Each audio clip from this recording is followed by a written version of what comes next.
Temen ko ngavi, kada minggu de Paskah, kada minggu de kinatungagan di Tuhan Yesus, isa at timpurat do takaw sa biyabi. Da mangunanom da kinapagsuang da takaw. Anu alati da nadadi takaw da tun ang atumbazan di Tuhan Yesus, maza da kinapagsuang da takaw. Pamitia, alati da kinapagsuang da takaw tapnay ko ngapi. Manay mo takaw di kapasizan pati hambus, dumadi da sasi di kinatungagan di Tuhan Yesus. Itiano, ya patut da panjulan takaw, ikukwamaan da takaw, da paampus da kapasizan da takaw, da poing Christian. Inilah tujuan kita untuk dibaptis, untuk percaya dan bersaksi. Percaya akan kehidupan kekal yang Yesus berikan dan bersaksi tentang kebangkitan Dia. Bagi saudara-saudari baptisan baru, ingatlah akan perjanjian pembaptisan kita semua. Bahwa kita menjadi pengikut Kristus, menjadi saksi Dia.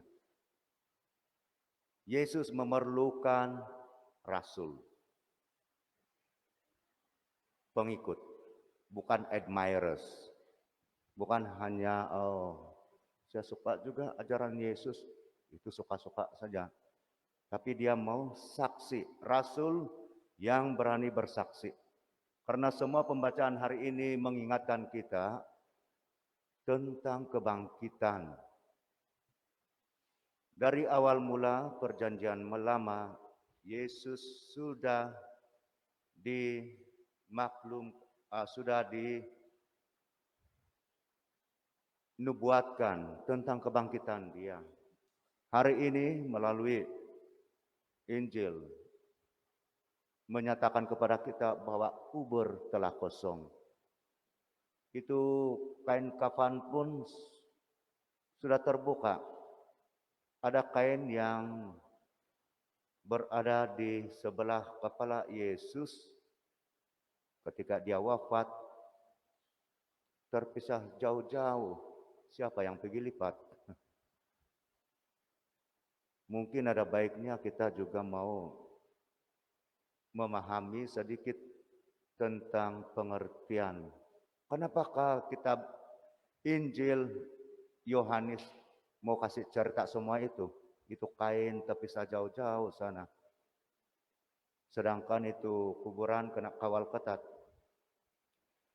Untuk mengerti ini kita belajar sedikit tentang tradisi orang Yahudi. Masyarakat Yahudi, mereka ini ada hamba-hamba, pelayan. Apabila itu tuan mereka datang untuk time makan, biasanya disediakan kain bikin lap. Apabila tuan itu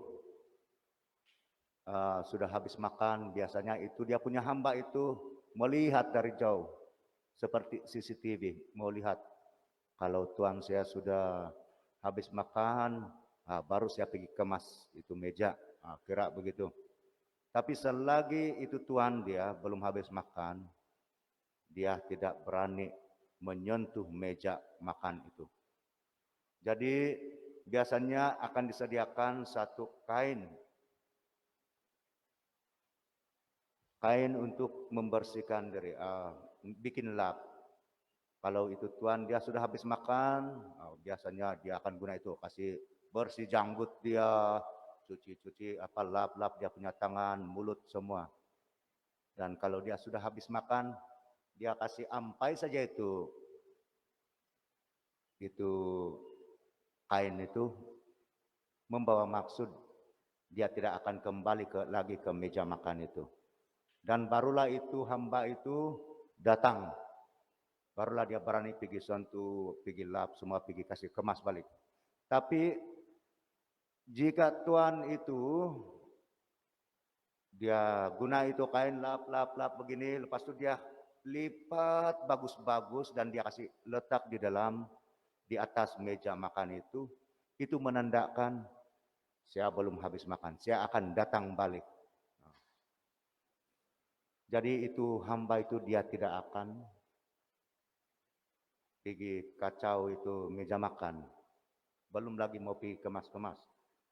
Jadi inilah maksudnya saudara-saudari, kenapa itu kain itu diceritakan. Karena lipat bagus-bagus dan terasing. Menyatakan kepada kita teologi dia, Yesus akan kembali.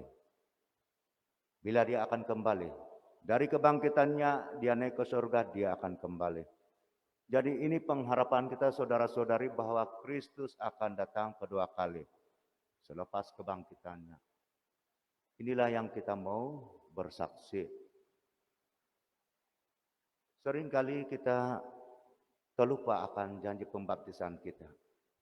Bahwa ketika kita dibaptis, kalau ada kolam pembaptisan, kita menyelam, tenggelam dalam air baptis, dan kita timbul lagi menandakan bahwa kita mati bersama Kristus, kita bangkit bersama Kristus dalam kehidupan yang baru.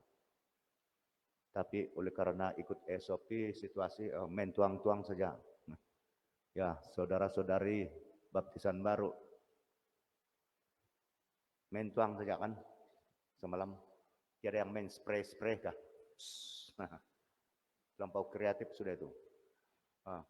Jadi maksud dia saudara-saudari, kita dibersihkan, simbolnya kita dibersihkan daripada noda dosa, kita diberikan kehidupan baru bersama Kristus. Sebab itu kita sangat bersyukur karena Tuhan yang kita sembah, Tuhan yang kita percaya adalah Tuhan orang hidup. Tuhan kehidupan. Allah kehidupan. Guna Allah. Sebab itu saudara-saudari, pada minggu ini, sepanjang minggu kebangkitan ini, tugas kita adalah bersaksi. Bersaksi bagaimana? Takkan kita mau kasih pergi sana kadai donggongan ataupun sana keke. Kristus sudah bangkit. Pergi lagi sana. Ini orang gila. Cara kita bersaksi saudara-saudari tentang kebangkitan adalah bagaimana kita menghidupi kehidupan kita sehari-hari sebagai umat Kristen. Bagaimana cara berpikir kita yang baru. Bagaimana kita melaksanakan sesuatu itu dengan penuh cinta kasih, dengan penuh amanah. Inilah antara cara kita untuk bersaksi tentang kebangkitan. Bahwa kita ini bukan terlahir daripada iman yang mati. Kita adalah anak-anak Allah sebapa dengan Yesus sebagai abang sulung kita melalui pembaptisan. Kita belajar dan terus berusaha menjadi orang-orang yang hidup.